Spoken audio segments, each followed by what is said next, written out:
It looks like my prediction is coming true.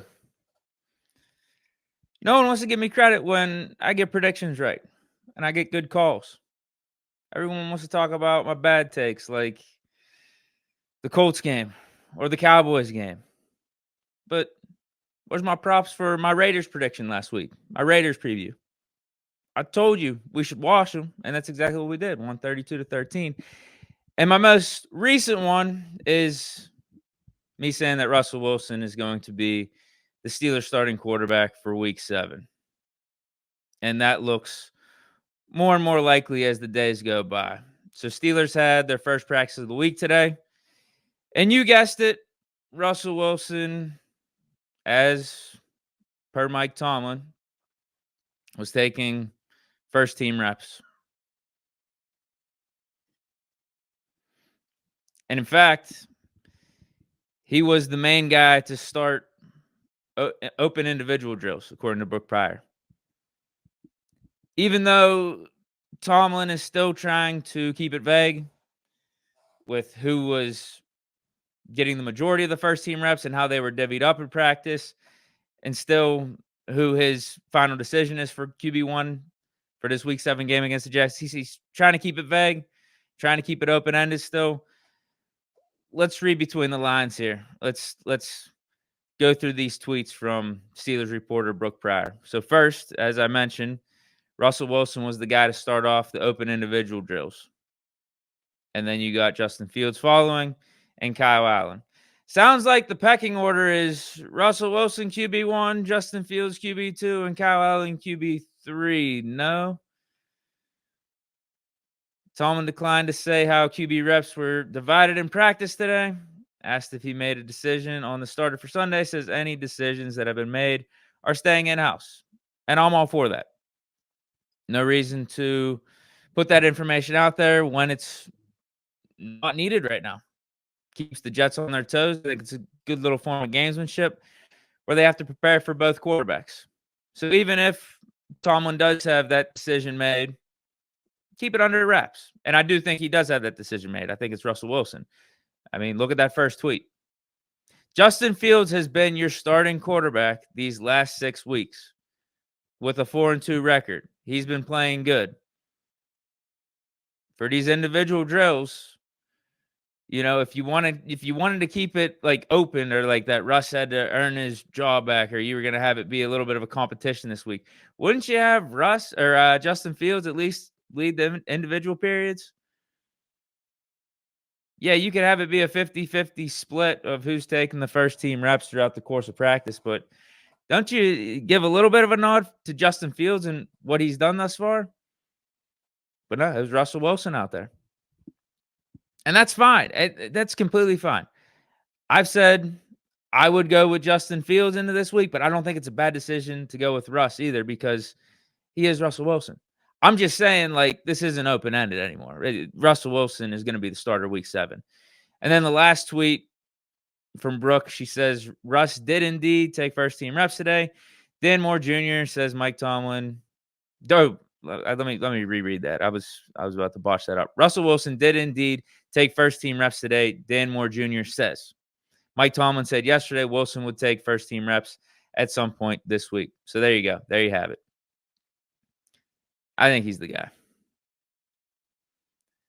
What do you guys think? Manny Meek says, knowing Tomlin, it could be a smokescreen to throw off the Jets. Yeah, I think it is.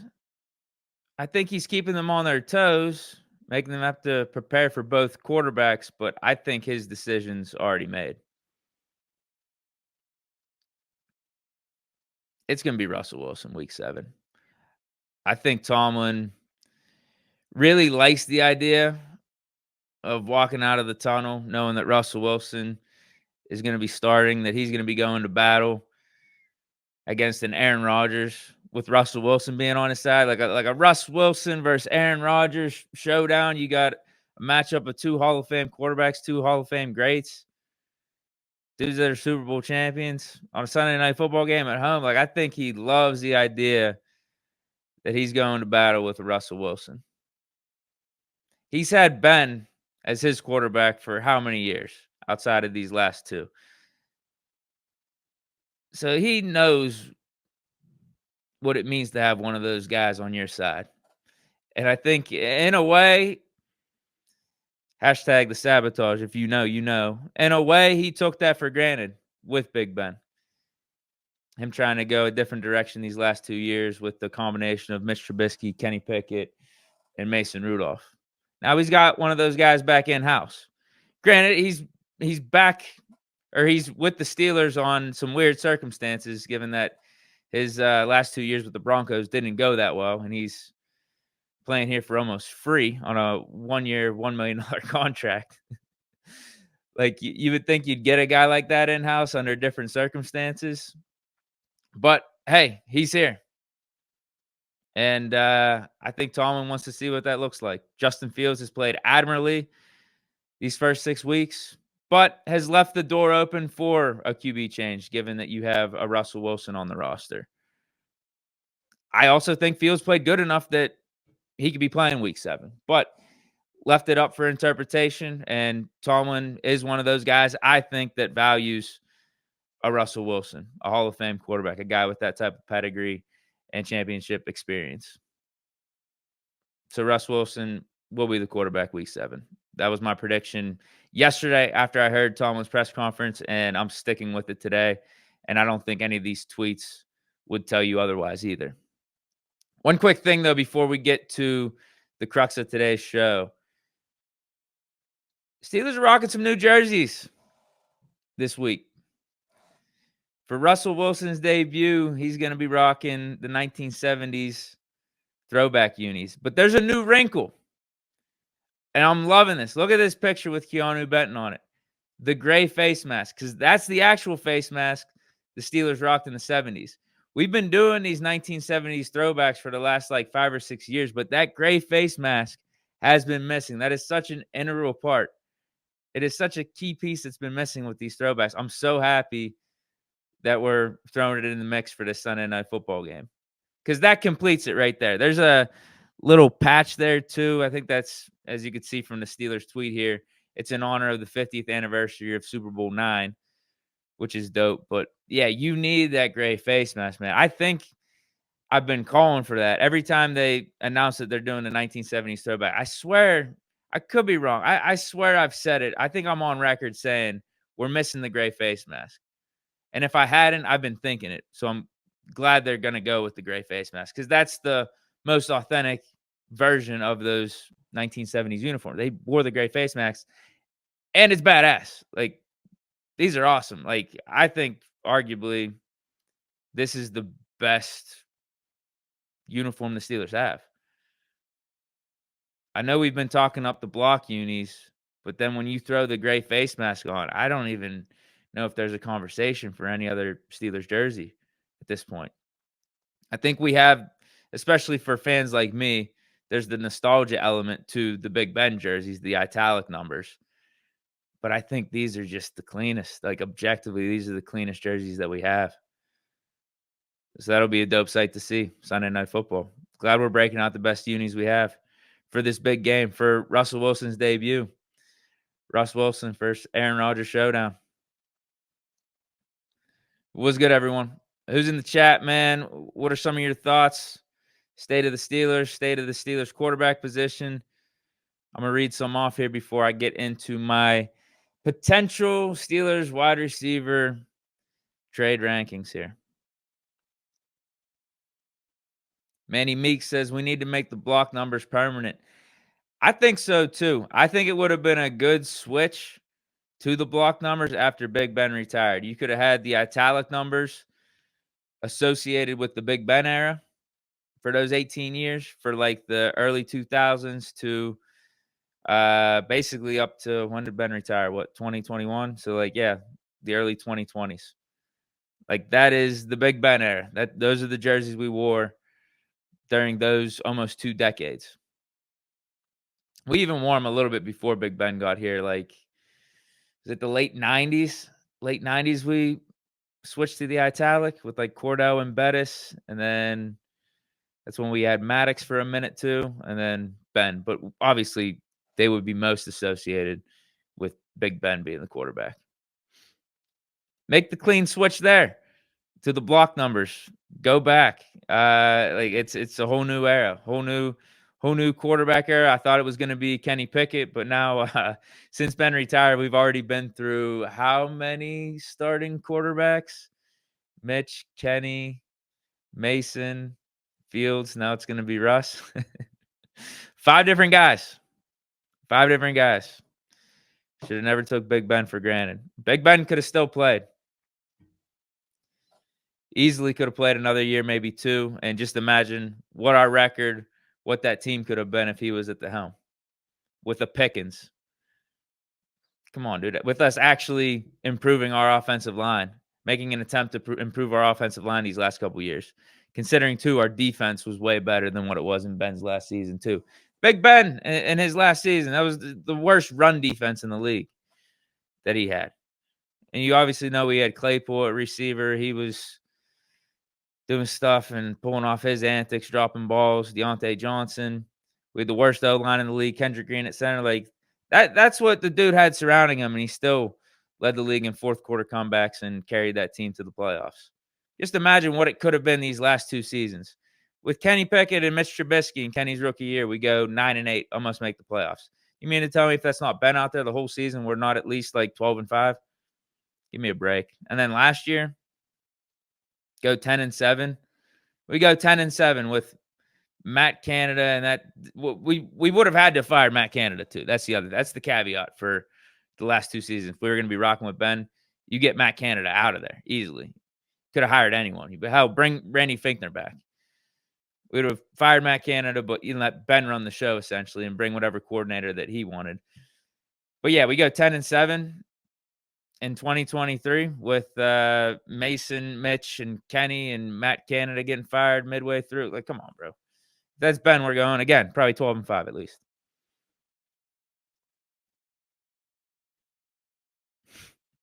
Manny Meeks, I think, dude, yeah, you've had the most comments here thus far. But they're pretty good comments. You got some good takes here. That's why I'm reading them. He says, I think Russ will unlock CA3. There were some reads that Fields was missing where he was open on crossers. That's what most brought up on the podcast. I believe it, but I think the problem is he's not necessarily our first read on a lot of these plays.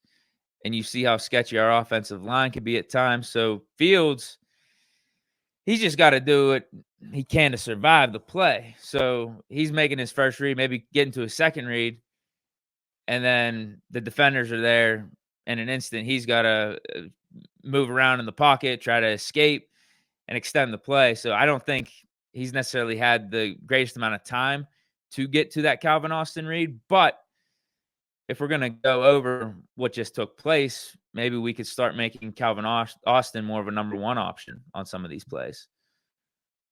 So we can get the ball out quicker and not have to rely on escaping the pocket and our line breaking down.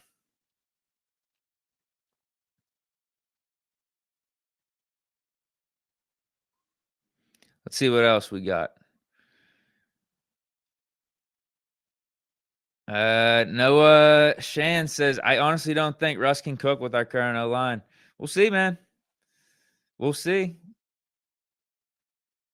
We haven't seen Russ in a Steeler uniform yet. Like, will he be able to read defenses better than Fields, get the ball out quicker than Fields, just be a better passer than Fields? We'll see. Will he be able to extend plays as good as Fields? I don't think so.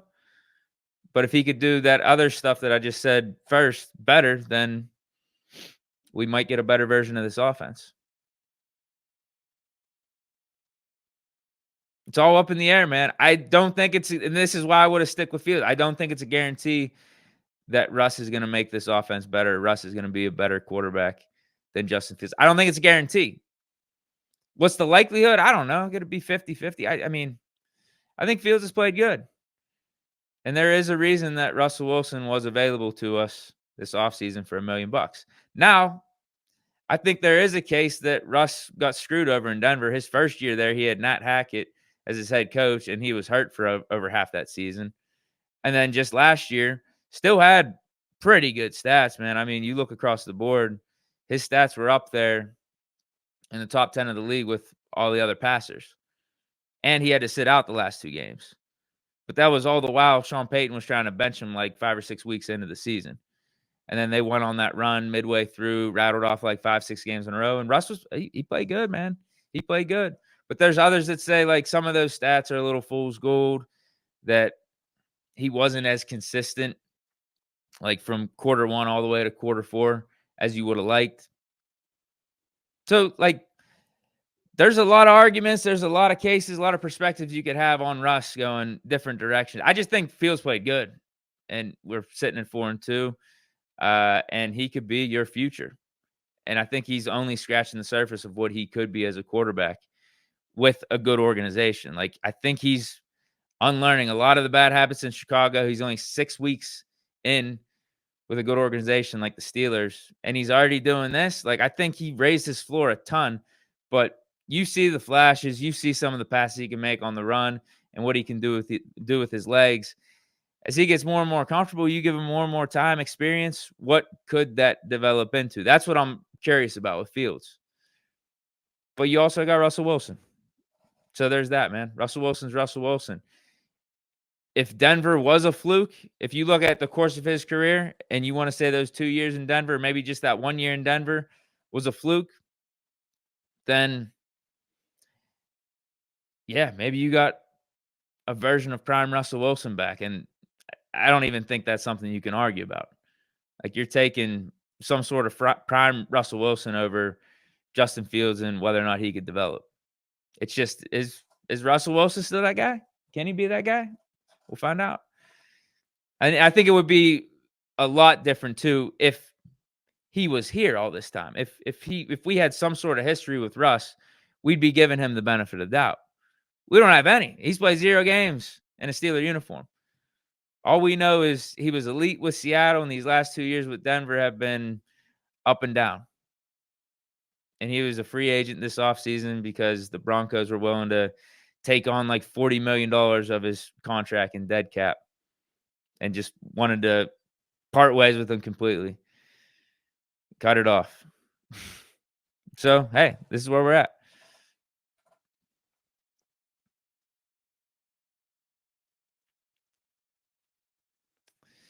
BMG Bowley says, I'm going to see if we down by 20, can Russ come back like he used to with this team? Yeah, I mean, that's Russell Wilson type of stuff right there, man. It is. That's what you appreciate about Russ. That's what you love about with the greats. That's the type of stuff you talk about with the legends. Yeah.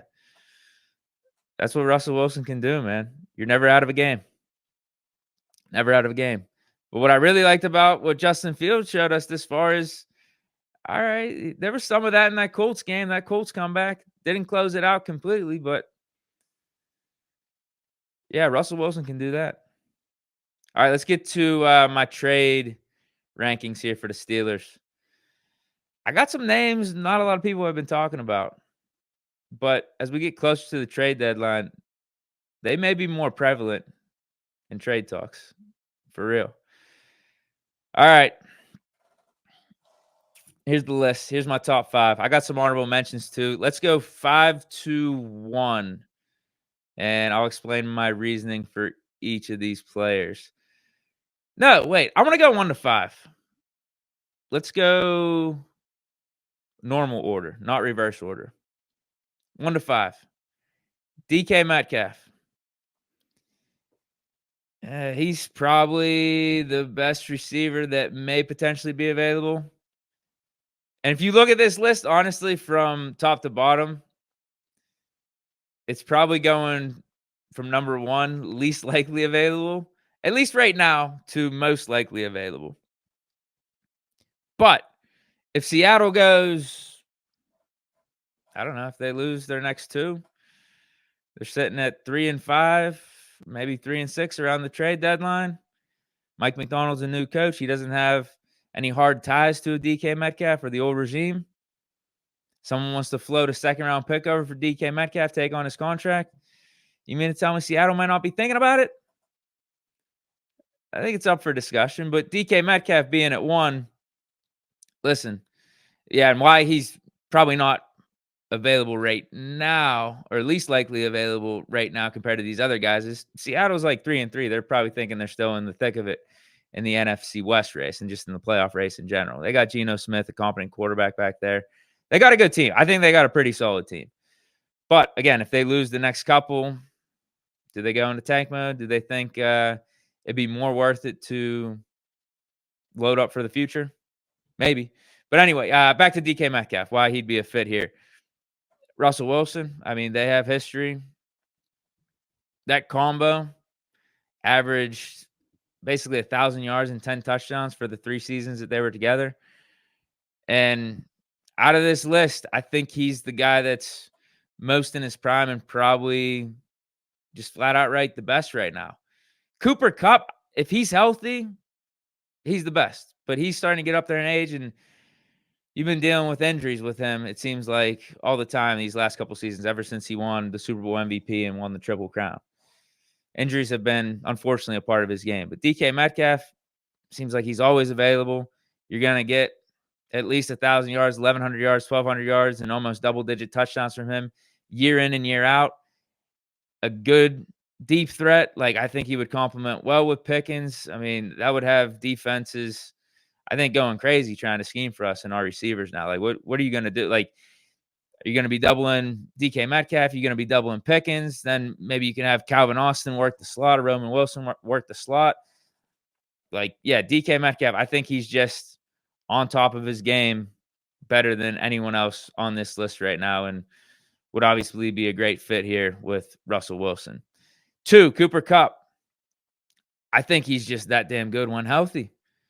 And the Rams are in one of those weird spots right now. I think they're a decent team, but they've been so decimated with injuries, and their record's not good. And Cooper Kupp's been injured, but he should be available within the next week or two. But if the Rams continue to lose and Kupp's got that contract, he's getting up there in age, would the Rams be willing to move off him and think about their future more? I could see it with them already having a Puka Nacua and Matt Stafford proving that even without Cooper Kupp, that he can make things happen. So if Cooper Kupp's legit available by the trade deadline, if we don't make a move now and are willing to wait it out, bro, I think that's a name we really got to consider. Like, he's that good. If he's on the field, he's that good. He's a target machine. He's a QB friendly wide receiver target. Like, it's one of those dudes where it feels like he's open all the time, can play all across the field, outside, inside. And if you're talking about just a guy that can complement Pickens, like Metcalf, similar style to Pickens in a way. Big body dude, a little bit more of a deep threat. Not as good of a route runner. Now, I do think Pickens might actually be at this point a little bit better of a route runner than a DK Metcalf, but I think they're in similar molds. Whereas a Cooper Kupp, he's going to route you up for days. And as I said, he could play all across the field. I think he'd be a really good complement to Pickens. The only problem with him is the health, but I think it'd be worth the risk if he got healthy around the trade deadline and the Rams, their record's not looking good and they'd be willing to move off him. Dude, trade a pick. Devontae Adams going for a 3rd rounder. I'd trade a 3rd rounder for Cooper Kupp, take on the contract, figure it out later. Like, come on, man. He's a guy that's not really being talked about much, but bro, why not? Why not? Why wouldn't he be in the trade mix when the deadline comes around? I just broke down the reasoning for it. Why not? I get it's Cooper Kupp. He's got that connection with Stafford. He's been with the Rams his whole career, Super Bowl MVP, but sometimes it happens, man. Sometimes it happens. And, a team and a player, they're just not in the right spot anymore, and you got to move on. And this might be the time for Cooper Kupp and the Rams. Number 3, Courtland Sutton. Some of the same reasons as DK Metcalf. He has a history with Russell Wilson. He caught double-digit touchdowns last year from Russ. And I think a good portion of them were in the red zone. So he could obviously help us out there. And we haven't, we've kind of been struggling in the red zone, but we also haven't. Like, we've converted a fair amount. At least we're on a way better clip of converting in the red zone than we were the last couple seasons. And part of that was due to Justin Fields' legs. And Russell Wilson, I don't think he's going to be able to do the same thing things as Justin Fields with his legs. But if you got a Cortland Sutton, he'll be able to help you out better with his arm connecting to receivers like a Sutton. He's a big body dude, 6'4". He's shifty. We got to play against him this year. He was able to get some separation on a good cornerback like JPJ. I think he's solid. He's a dude that is a guy you don't want as your franchise receiver, but you're loving him as your like 1B or wide receiver too. Dude that flirts with 1,000 yards, a former Pro Bowler, and can get you 7, 8, 9, 10 touchdowns in a given season. He'd be a huge upgrade from the guys that we have. He could play outside. You could put him in the inside too, but like more of an outside threat. So if we wanted to utilize a guy like Calvin Austin more, Roman Wilson is getting healthy. If we wanted to utilize those guys in the slot, Cortland Sutton wouldn't be taking anything away from that. At 4, Calvin Ridley. The only reason I wouldn't have him over Cortland Sutton, I guess because Cortland Sutton has the connection with Russell Wilson, has the chemistry there. But I think Calvin Ridley is at a better spot in his career and just a flat-out better receiver. The reason I don't have him above Sutton, part of it is the Russ Wilson chemistry, but also the other part of it is the contract. He just signed a 4-year deal, like $90 million with the Titans. So it's like $25 million per year. Whereas Cortland Sutton, he extended with the Broncos before this season, but his cap hit's not bad this year. And then his cap hit next year is only like $20 million. So it's not bad at all. And he's not on the books for anything like drastic, anything long-term, like a Calvin Ridley. Now, his contract is partially guaranteed, but it's backloaded. So it's one of those things where Omar Khan would really have to mess with the numbers, because if we tried to move off him after next year or sometime soon, we'd be taking on some pretty sizable dead cap numbers in the consequential years, which that I don't want to. I'm talking like 20 plus million. So that's why he's not higher than a Cortland Sutton. It's just because of his contract situation. And I guess you could say he has history with Arthur Smith because he was a receiver down in Atlanta. But I don't know if it's good history because he ended up sitting out after like 4 or 5 games, and then the whole gambling suspension happened. So I don't know if the vibes are good between Ridley and Smith still, but there is some familiarity there. And like a Cortland Sutton, like some of these other guys on the list, he's probably available. And as I mentioned, the list goes from probably least likely available right now to most likely available. So now we're down to 4.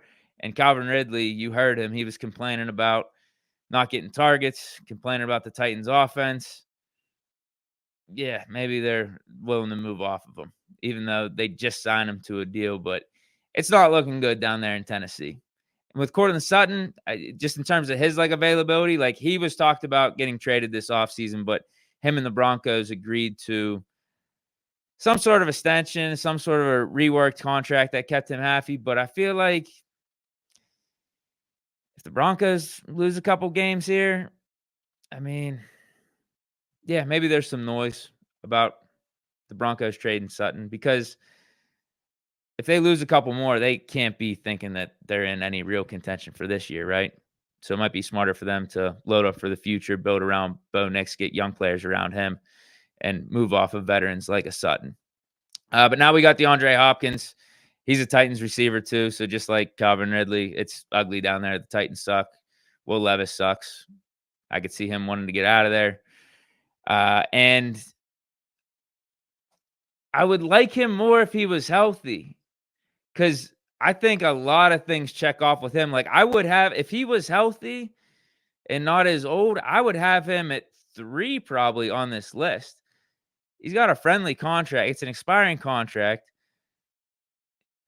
You wouldn't have to give up much for him. It'd be like probably a 4th or a 5th round pick. And it's DeAndre Hopkins. Like, even though he is up there in age, he still had 1,000 yards last year with that dismal Titans offense. So, like, he could still play. He's just banged up. And I mentioned how DK Metcalf is of a similar mold to George Pickens. I think DeAndre Hopkins is almost like a 1-to-1 of Pickens. Obviously, DeAndre Hopkins has reached his full potential in the league. 5-time All-Pro. You know, he was one of the best 2 or 3 receivers in the league for like a 5 or 6 year period. And like Pickens is striving to get there. But I mean, at this point, with DeAndre Hopkins being up there in age and where Pickens is being more on the ascending part of his career, like, yeah, they're kind of like, I think they're very similar, and they just have very similar styles, like a very wide range to catch the ball. Isn't gonna get the best of separation, at least not now for like DeAndre Hopkins. And we know with Pickens, he still needs to work on his route running and getting separation in his own right. So that would be my critique for Hopkins. I don't know if it's like the best compliment for what we got going on offense. Don't get me wrong. If we can get him for a late round pick and none of these other receivers are available, I'm not going to be complaining because he is an upgrade over what we got. I think he's a great outside receiver. Doesn't take away from anything we got going in the slot. So, yeah, Hopkins, I think a really good candidate for us to be trading for sure. Like, the contract's not bad. We're not going to have to worry about him taking on any bad cap hits, or if we wanted to cut him, taking on any bad dead cap for future years. And it's DeAndre Hopkins, man. It's still Hopkins to an extent or to a degree. Some of the honorable mentions I have here: Christian Kirk. The only problem I have with him, like, I think he's really good, but you look at his height, his size, and what he does, it's basically like Roman Wilson. So to me, I'm just like, if we're trading for a Christian Kirk, I'd rather, like, in a way, see what we got with Roman Wilson, a guy that has the same stature, the same type of prototype that we already have in house. Like, why not see what he can do? Because it's very much the same in terms of good route running, speedy, but also can be a little bit of a deep threat for you. Let's see what we got in Roman Wilson before we're making a trade for Christian Kirk. Mike Williams, obviously that name's being brought up after the Jets traded for Devontae Adams. If we got him, I wouldn't be opposed to it. He's just not a guy that I'm that excited about getting after seeing what he's been doing with the Jets coming off this ACL. Hasn't looked right. He's been dropping balls. Him and Rodgers aren't on the same page. And even with the Chargers, I didn't think he fully ever lived up to his potential. Was a 1,000-yard receiver here and there, but injuries derailed him, and then I think overall some inconsistent play. Never really got to what we thought Mike Williams could be whenever he was coming out in the draft. And then my last guy for honorable mentions is Deontay Johnson. Like, I would actually maybe have Deontay on this list if this trade was possible. Now, hear me out here. I would probably have him I'd maybe have him up to 3. I'd maybe have him, it's either 3, 4, or 5, somewhere on this list if the trade was possible. Because there's the rule that if you trade a player to a team, you're not able to trade back for that player within a 2-year period. But here's what I'm wondering. Can't we just do a loophole to this? Can't we figure out something? A 3-team trade where the Panthers trade Deontay to some random team, and we trade that random team Deontay Johnson, and then we give like a pick or something to the Panthers. Can we figure something out there? Omar Khan, man. They call you the con artist. Like, we can get Deontay Johnson. He's up there on the list. He would be in my top 5 if there wasn't this 2-year rule. But you guys hear what I'm saying, right? Sounds plausible. Is there a rule against that? Is there a rule against a 3-team trade to get a former player that you traded back on your roster? Just throwing it out there. What do you guys think on my list, though?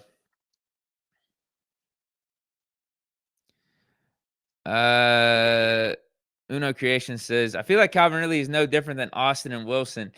No, Calvin Ridley's good, man. He's legit. He can get downfield. He's like 6'1". He's tall, dude. He's not tall, but yeah, 6'1". Good route runner, get downfield. Like, I think he's like a version of Deontay Johnson, I'd say. A little taller version of Deontay Johnson. Maybe not as shifty. But he would be, yeah, I think he's a different prototype than Austin and Wilson, but I just think a better overall receiver. He's a guy I wouldn't have mind trying to sign this offseason, to be honest with you. Manny Meeks says, fire list. What do you think of any Packers receivers that aren't Reed, Watson, and Dobbs? I was thinking that too. Packers have a ton of receivers, but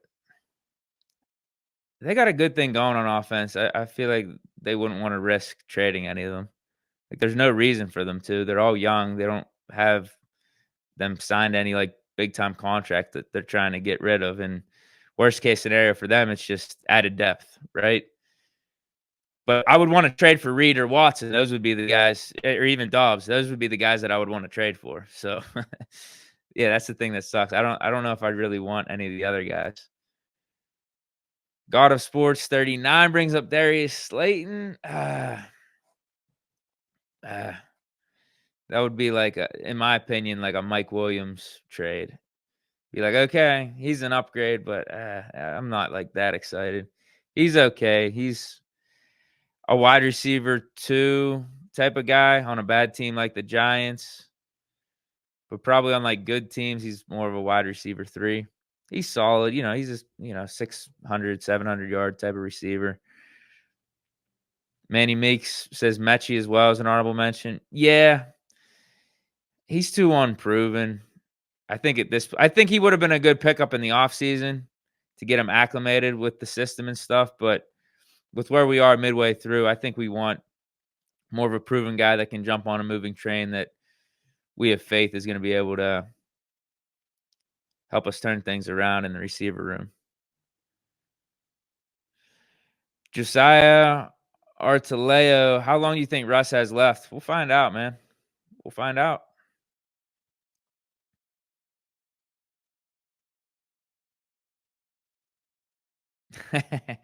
Sniper 71 says, "Who the hell added Cooper Kupp to this list?" That was me, man. That was me. Says you need to add Christian Kirk to the list. He's an honorable mention. Yeah. All right. So how about this? How about this? If I took DK Metcalf and Cooper Kupp off, because as I mentioned, they're probably out of those 5 names, they're the least likely to be traded or be up for trade, be on the trade block. But you took them off. I think you can add Christian Kirk then to the top 5. You're talking then Cortland Sutton, Calvin Ridley, Hopkins, Christian Kirk, and then Mike Williams. That's probably the top 5 then. Deontay Johnson, if the trade is possible. He's definitely on the top 5 list. Y-Town 87 says, "I'm feeling the Calvin Ridley trade a lot. Probably the best on this list." Yeah, I'd be for it. We just have to worry about the contract a little bit. We'd have to figure some stuff out with that. But I think he'd be a great fit. I think he'd be a good compliment to Pickens.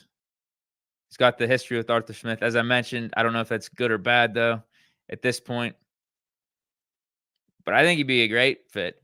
He would, man, if it wasn't for the contract and it wasn't for the connection that Sutton has with Russ, I'd probably put Ridley over Sutton. If in just a vacuum, if everything was equal, I'd put Ridley over Sutton.